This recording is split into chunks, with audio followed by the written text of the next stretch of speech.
Now the cool thing about this particular trick with the duplicating of the squares is that it works for you in perspective. So say I have my horizon line, and I have a vanishing point. And I do my train tracks thing, like you see in elementary school or whatever when they're explaining it to you. Basic one-point perspective, right? If I put a rectangle on there, I need to find the middle of this rectangle. Now this is why this is better than a ruler.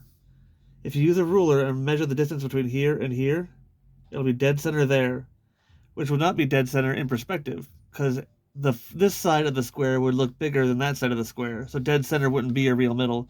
But if you want to find your real middle, just draw an X.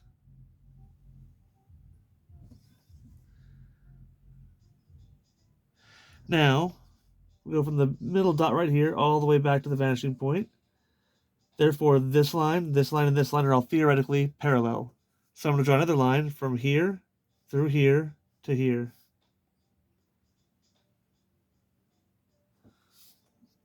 There it is. The same size rectangle, but it shrinks in perspective for you, and the perspective does all the work for you.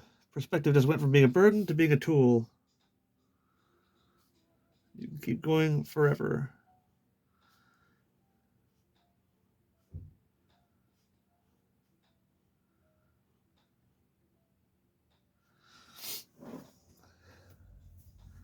Let's say you wanted to do a street scene and you wanted to have light posts going all the way back and you wanted to be evenly spaced and heighted.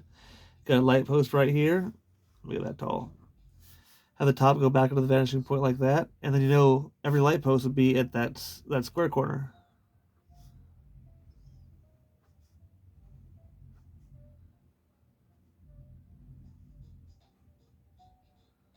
Get some really cool stuff going on that way. I like to do a lot of churches and cathedrals with this method.